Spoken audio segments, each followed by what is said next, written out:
Hello, great brethren. How you doing today? You think I was going to let you get away without a drop today? Nah. Even though this is not Martin Luther King's birthday, that was on the 15th. This is his official holiday. And shouts out to Stevie Wonder. Shouts out to him and along with several other so-called black people, pushing for that to become a national holiday. I definitely enjoyed this day off. Now, who was Martin Luther King? Well, his first name is Michael Lewis, but he changed his name to Martin Luther, after whom, you may be asking. Oh, I'm glad to tell you. Martin Luther actually translated the Bible into German in 1534. Now, the Bible was originally in Aramaic. Eventually, it was put into Latin. You got some Bibles in Hebrew, specifically the Old Testament, which is the Torah.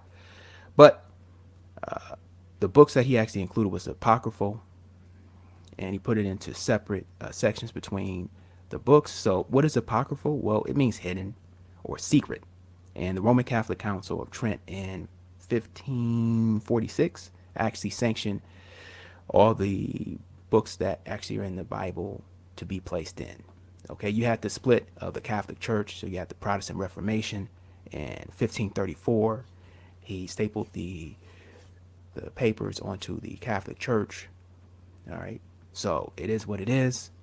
And he also was actually popular for what was called the Q document.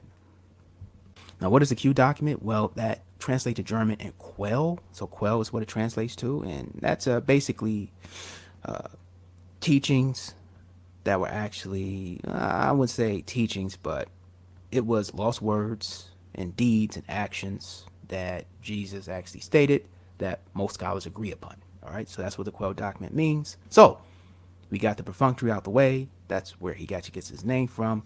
And so the three books that are important, one is At Cannon's Edge. The second one is Pillars of Fire. Third is Pardon the Waters. These books are very thick. So if you own them, you're going to spend some money. And they were actually commissioned by the King's family, the Wreck family. They actually handpicked this guy. His name was Taylor Branch. So he is an award winner. He's written numerous books. He also wrote The King's Years. Okay, so these are good books because you need to actually go read. They're 300 to 400 pages, man. These are not small books, all right? You can get them online. You can also go to the library if you don't want to pay. On the low, you can get them. All right, so what we're going to do is Parting on the Waters. So, Banyard Rustin. This is actually page 63. Okay, don't take my word for it. You can go look it up yourself and follow along. He was actually a member of the Communist League. All right. He thought that this would actually hurt the Montgomery bus boycott. Thus, he was like, okay, I'm not going to involve myself in it. I'll take myself out. And he also was part of the Alphabet Crew. So, he was actually, many people within King's camp was like, hey, get that guy out of here. No, we can't have him in there. He was like, no, we good. We're going to keep him in there. And he got support from A. Philip Randolph and Musty. All right. So one thing that was interesting is that most people think that Martin Luther King, much like one of the founding members, well, there's only two black people that were founding members of the NAACP. The rest were like white people that believed in Judaism. All right. But the one thing that was interesting was on page 73, he had the blicky. King had the blicky. He had the nice little blicky on his side. You guys know what that is. You know what it is. So they was like, hey, yo, why you carry the blicky, King? And he said, look. Yo. He didn't say yo. He's like, yes, we intend not to harm anyone unless we are violently attacked. All right. So this was something that went against the nonviolent movement. But at the end of the day, it was a smart decision for King. That's a question many people ask. Like, hey, yo, you believe in nonviolence, but you got the blicky on. You have to check that in every time you're brought into prison. He's like, hey, you know how these white people be. You know how some of these other people be, too, that are sent as agents to take me out. I had a woman stab me in the chest. If I would have coughed, I would have been dead. Now, that lady who had some mental issues, that stabbed him in the chest, could have actually been a victim of something a little bit more dubious, but I'm not going into that right now. Let's go on. The Montgomery bus boycott. All right. So we got into the meat of this discussion, I guess. The meat of this discussion. Oh my gosh. All right. So the Montgomery bus boycott. You had a less than desirable person. And who was that? Well, it was a lady named Claudette Cotton. Or Calvin, excuse me. I want to say Cotton. Claudette Calvin. Again, this is off top of the dome, brothers. You know, excuse me if I can't remember everything. So Claudette Calvin, she refused to give up her bus seat. Now, she was assaulted. And okay, she was a very spirited one. What she did is she actually had been charged for assault and battery. These charges were later upheld. Now there was a problem. She was not an ideal candidate, and this is what the movement actually thought because of her assault and battery, and the fact that she was actually a pregnant woman, illegitimate. Back then they called it bastard babies or illegitimate children, but she was not married. So this didn't actually sit well with a lot of the Southerners that they were trying to influence to go into the bus boycott. Now, you had many of the people in the bus boycott that walked, they carpooled, but there was North Carolina businessmen that actually had their own buses. And there was also bus lines that were owned by so-called black men in other states too. And they say, look, you can use our buses and you can enrich yourself, equity based, enrich yourself. And that would have actually created CDLs, bus repairmen, machinists that actually bend metal specifically for your posts and your poles and things people will stand on. But I get in theory and understand why they actually did it. Okay. But they should have actually coupled that with using so-called black bus lines also. But I'm just saying. So what happened was they didn't think she was a good litigant. Some of the legal teams within the movement at that time. So they pretty much so dropped her as a person to be used for publicity for this atrocious action. And now there were several so-called black men who were arrested, and they actually have written books and editorials and period pieces, some of which are actually professors that actually wrote down what they did, but they were not included within this movement for the Montgomery bus boycott. They go unnoticed unless they actually put their information out on their own. Their history is faded within time, and it was then decided to move on to Rosa Parks, who was a member of the Outback community too. And she also was a member of NAACP. Okay. And I don't want to go into NAACP specifically with the Julius Rosenwald Fund and things of that nature, what he represented, and different information that he actually gave to the FBI. But that's neither here nor there. So we keep on going. Okay. And in this book, we also have the WPC, and it was a woman called Miss Joanne Robinson. Okay, and she was part of the WPC, which is Women Political Council. It's just a precursor for a feminist. And she was told to go in the back of the bus. And of course, she opposed this, and she was hurt. She felt ashamed. Her words, written in the book. She said, "Man, I felt like I was a dog. I got mad." Here comes the feminism. "I was just as intelligent and far more trained than the bus drivers." Okay, that's the feminism there. All right, I have a PhD, I have an MD, I have this, I have that. Don't you see the similarities of how this sounds towards how things sounded in the past? Just saying. Okay, this is why the Montgomery bus boycott actually started, and Miss Robinson's words were this: "The next time, it may be your daughter, it may be your mother." Okay, so she was trying to appeal to the woman, because at the end of the day, her feminist teaching was that it was a matrifocal or a gynocratic state. So she was speaking specifically to the woman to bring them into the Montgomery bus boycott, because she knew this would be a troublesome group to actually convince, because most women would rather just take the bus than walk and do things of that nature. All right. So she was trying to appeal to the woman, and she also was vying for leadership within the movement.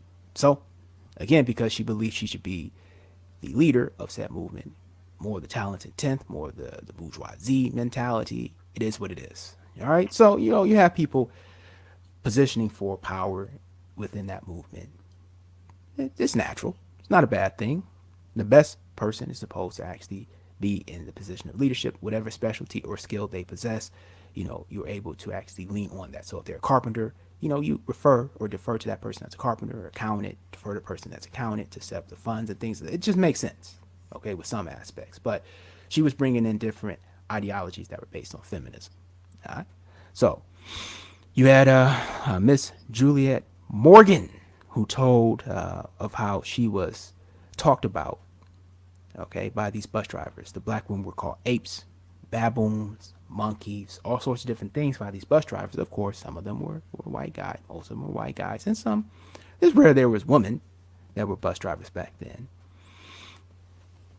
Okay, and what Miss Juliet Morgan and Miss Robinson actually did was they actually used the teachings of a possible alleged, it was alleged MI5 or British intelligence agent, being that Mahatma Gandhi, and he used the salt marches, okay, in which she actually quoted him for passive resistance, which would be used to have freedom from hate. All right, so they utilized different ideologies and positions that he used because it was successful, even though he did get shot.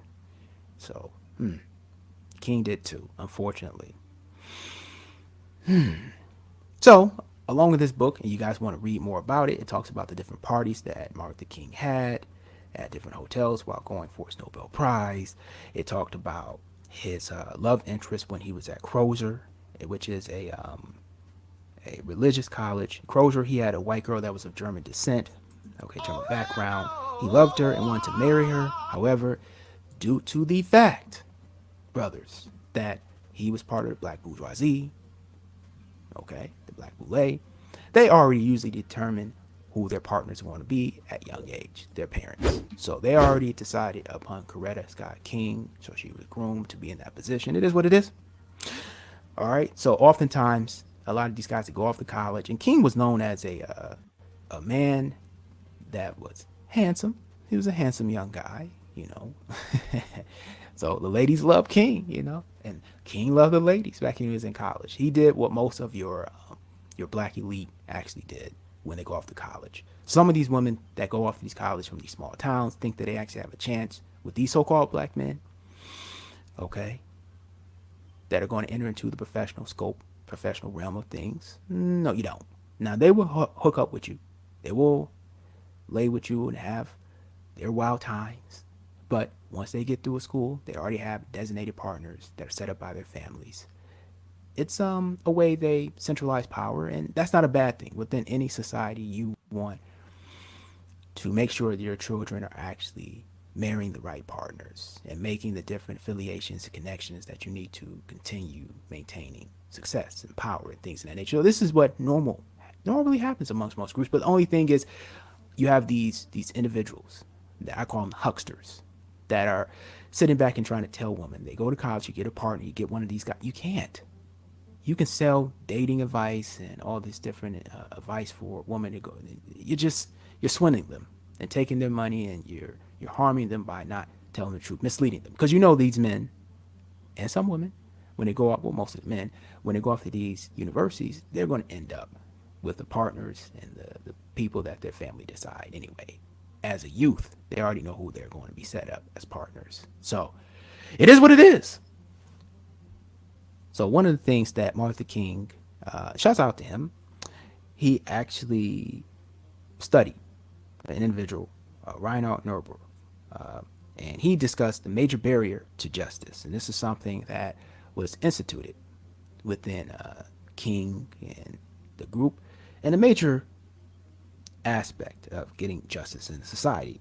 When you have men that are privileged, they create obstructions, and it affects the improvement of society, and it creates economic power. It's more basic than political, all right, power. So political power would be easier to attain than actually going after economic.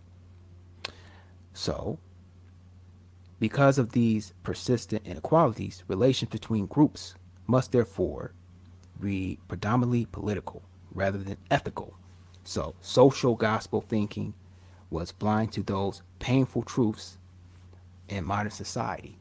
All right, so that's a direct quote. So he was like, okay, we'll use Gandhi, which was actually brought about by Miss Juliet Morgan and Miss Joanne Robinson. Both, Joanne Ross, she was a professor, so she had a PhD.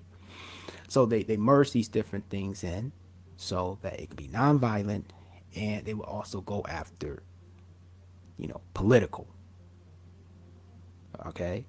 And they will use ethical means to actually shame the nation, which it was, they use a little bit of what Gandhi did. They use a little bit of different teachings and different understandings. We all know that, you know, there was different places, quote unquote, that Martin Luther King and Rosa Parks actually got their education from. And we're going to leave that where we leave that. Okay, you guys want to learn about that? You're going to want to read that book in full. Those are three books: Pardon the Waters, At Cannon's Edge, and the last one would be, what was the last one? Parting Waters, At Cannon's Edge, and the last book, Pillars of Fire. Now, that's had a brain fart, and that's by Taylor Branch, and it'll tell you what they actually and how they actually were trained, and who actually trained them, and where they actually were trained at. But you guys need to read that on your own. As the elders would say in my family, go look it up. All right? So that's that.